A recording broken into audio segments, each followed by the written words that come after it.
अगर आपके मिर्गी के दौरे बीच-बीच में आते हैं तो अपने सम्मोहन को कहीं कुछ समय के लिए कम उपयोग में लाना चाहिए। हालाँकि मेरे कई पहचान के लोग हैं जिनको कभी फिट्स आती थी मिर्गी की, तो मुझे भी मेरे मन में डर रहता था कि अगर उसका उपयोग करेंगे तो उसका कितना उपयोग होगा या फिर उसमें से कुछ प्रॉब्लम्स निर्माण होगी क्या? आज तक तो कभी उसमें से प्रॉब्लम्स निर्माण नहीं हुए। ये जो आपको अनुभव आता है वो खास कर आपको लगता है इसलिए ये अनुभव आता है। आपका समर्थन देने के लिए चैनल को जरूर सब्सक्राइब करें।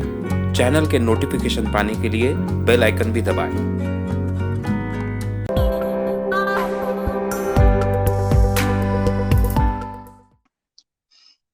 राहुल जी, इनका सवाल ऐसा है कि उन्होंने ए और बी कोर्स किए हैं। जिन लोगों को कोर्सेस के बारे में जानकारी नहीं है, ए और बी कोर्स स्व सम्मोहन व्यक्तित्व विकास कार्यशाला, ये 2 कोर्सेस हैं जो अपने व्यक्तित्व के विकास के लिए है। तो उनका सवाल ऐसा है कि वो जब करते हैं प्रैक्टिस सम्मोहन के तो उनका शरीर बहुत भारी-भारी लगता है और उनको डर लगता है और वो बाहर आ जाते हैं। और उनको बीच-बीच में मिर्गी के दौरे भी आते हैं।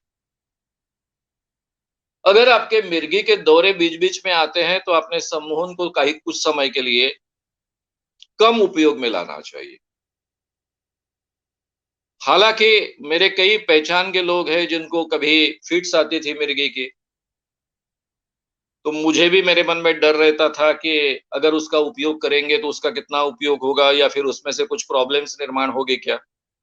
आज तक तो कभी उसमें से प्रॉब्लम्स निर्माण नहीं हुए। ये जो आपको अनुभव आता है वो खास कर आपको लगता है इसलिए ये अनुभव आता है।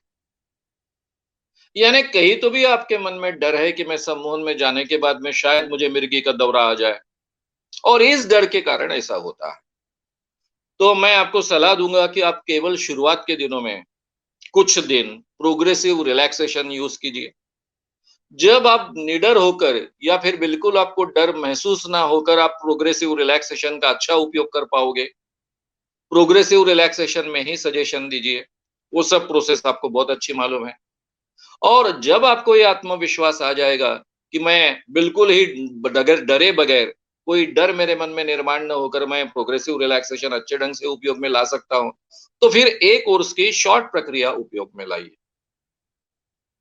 फिर वो उपयोग में लाते समय और हमेशा शुरुआत में ही सजेशन दीजिए। प्रोग्रेसिव रिलैक्सेशन के समय भी सजेशन दीजिए कि बिल्कुल मैं निर्भय होकर, निडर होकर ये प्रक्रिया अमल में लाऊँगा। ये प्रक्रिया पूरी तरह से सक्सेसफुली मैं पार करूँगा और जागने के बाद मैं बहुत फ्रेश, आनंदित महसूस करूँगा। इस ढंग के सजेशन आप प्रोग्रेसिव रिलैक्सेशन के पहले भी दीजिए। बीच-बीच में अगर गैप मिलती है, अगर आप रिकॉर्डिंग का उपयोग कर रहे हो तो तब भी दीजिए और जागने के बाद भी सजेशन देते-देते ही जाग जाइए। 101, 102 और 103 होते हैं। उस समय में मन में ही मन किए कि मुझे फ्रेश लग रहा है, मुझे बहुत अच्छा लग रहा है, मुझे आनंदित लग रहा है। इस ढंग से बोलते-बोलते जागिए। ये अगर आप कर पाओगे और आपका आत्मविश्वास बढ़ेगा, तो उसके बाद में फिर बी कोर्स की प्रोसेस का आप उपयोग कर पाओगे। आपका समर्थन देने के लिए चैनल को जरूर सब्सक्राइब करें। चैनल के नोटिफिकेशन पाने के लिए बेल आइकन भी दबाएं।